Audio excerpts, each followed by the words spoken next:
If you like this video, subscribe to me and add me as a friend. What's up, folks? I'm David Spates. If you don't know who I am now, you know. Another day, another motherfucking dollar. So the subject that they were talking about earlier, I just jumped in on the conversation, wanted to join the party. Conversation block. Conversation block, biatch. Was when we lost our virginity. Now I don't know who's gonna participate in this conversation. It might just be me by myself, because you know people don't like to tell their business all the time. But we're gonna see where they rolling. So what was you saying, Tim? Oh, your first experience. You know, well, it was to a black and French. She was Creole. Why you gotta steal the sisters, dog? Huh? I'm saying.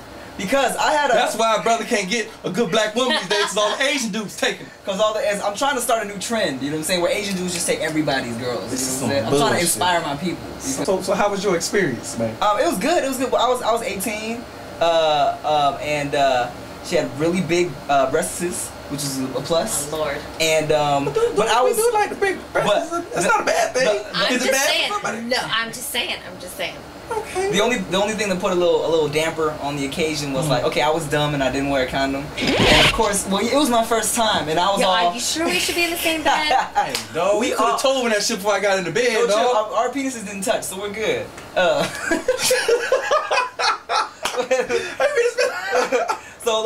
So what happened was, you know, of course, my first time I got nervous. I wasn't sure if I skeeted it or not. So it was this whole ordeal. Like I had to call the local Rite Aid, and I was like, yo, where's... You called the local Rite Aid? Yeah, because I was like, who has the morning after pill? And it was like one Rite Aid. This motherfucker called, right? How did that conversation go? Because I was like, hey, I skeeted early. No, it was like, do you provide morning after pills? And it was like, oh, only this Rite Aid does in this city. So I had to drive there. I was late for work. Panicking like a motherfucker. Like a motherfucker. Like crazy.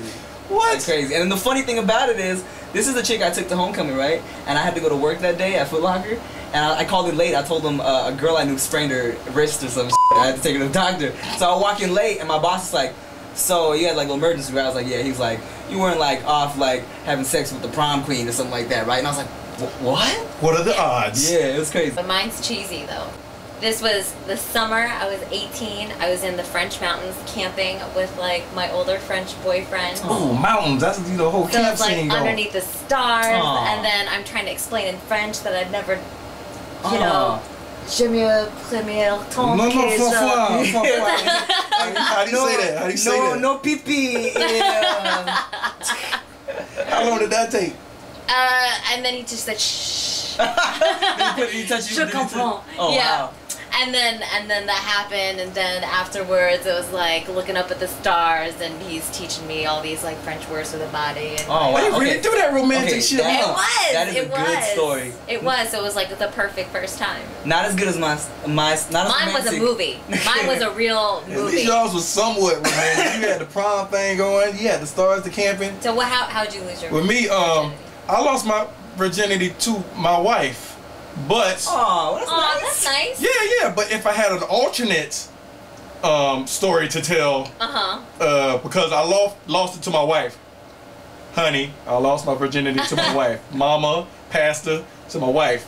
But if I had an alternate story, if you know, I was coming out the club, you know, and saw this one chick, and this, I don't know, 18. What the hell? I don't even know what I was. I mean, that's the story. If the story. I'd be mad young, and I saw this grown anus woman. I mean, grown, because I was still a kid, and she was banging, and all these dudes was like talking to her. This is summertime, so in Florida, a lot of the pro athletes, football teams and stuff, you know, hang out in West Palm Beach or whatever. Right. And this one club that was hot back in the day, I can't remember the name of it. Ocean 7, Ocean's 11, one of them motherfuckers.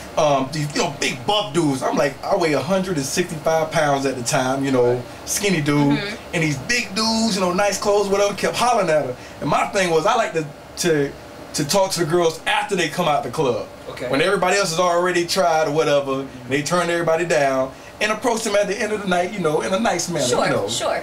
So everybody, I remember the guys looking at me laughing like, look at this scrawny kid trying to talk to this woman or whatever, because she would do. She had to be 20 years older than me. 20? Yeah, she was. Yeah, she was like 30. Was she 38? I don't. Yeah. So it was a cougar. But she just looked bad. Yeah. Badder than a motherfucker. She was bad.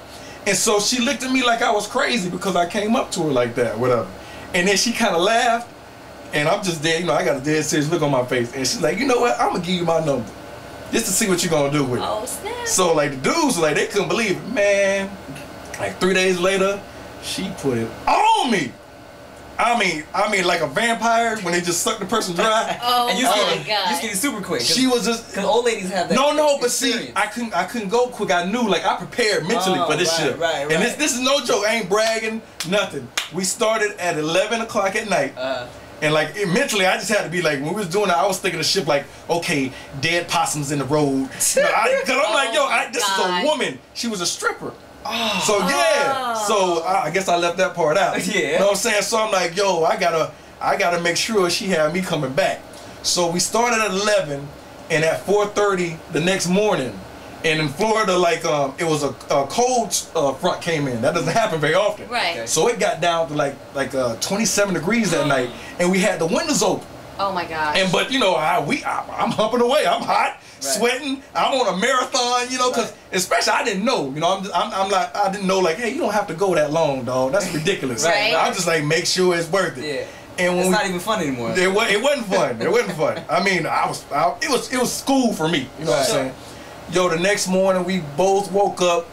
Because the whole bed was just wet. That's just so nasty. Yeah. Just sweat. No. And we both got like damn near pneumonia, dude. Like we were so sick for like the next 2 weeks because that freaking cold air on us, whatever. Oh my gosh. Dude. But your boy represented, folks. Dude. In my alternate story. I started at like 4:30 in the afternoon my first time and ended around 4:33 in the afternoon. No, real talk. No, real. I'm not even. That's the way you do it. See. That first time is that's too long. What? That is too long. What are you talking about? 3 minutes? I was talking about 3 minutes. Oh, I thought you meant the next day. I wasn't talking about 12 hours. I was talking about 3 minutes. I was like, 12 hours? No, oh my God. No. I'm talking about, because there's so much going through your head. It's like, damn, does she like this? Am I doing this right? Oh my God, am I in? I'm finally in. And then you got skeet. Oh, I didn't tell you this. So when I started, she's like, are you nervous? And I'm like, no, I do this all the time. She's like, oh, it's the wrong hole. Oh. My bad. That's my alternate story, y'all. That's my alternate story. If it happened like that. If it wasn't your yeah. So it was a learning curve. In my story I learned. A learning curve. Yeah, I learned. My penis curves to the right too, actually. Okay, that's too much information. That's towards me, dog. Damn, Tim. Damn. See, I'm so glad you're in the middle. Motherfucker. This dude. So so in the comments or with the response video. What was your first time? Yes, how was that for you? Yes, how was your first time? Was it good? Reply. And how old are you? We want to see the age range between y'all. Don't make up some shit. I was 7. Motherfucker, shut up. Nobody knows who you are, so tell the truth in the comments or with a video response. If y'all don't know my man, Traffic, TimothyDeLaGhetto 2, what's your page, man? What's your page? You just go youtube.com/Timothy and then everything will pop up. And tell us about your band. What's with your band? Alicia Ying. You can go to facebook.com/Alicia Ying, or you can go to my show that I wrote, produced, and directed, and that's facebook.com/It's Always Greener. And the show is a badass show about a girl who goes from med student to rock star. Hey, I'm David Spates. If you don't know who I am now, you know. Now get that camera on my face, sucker. Ooh, shit.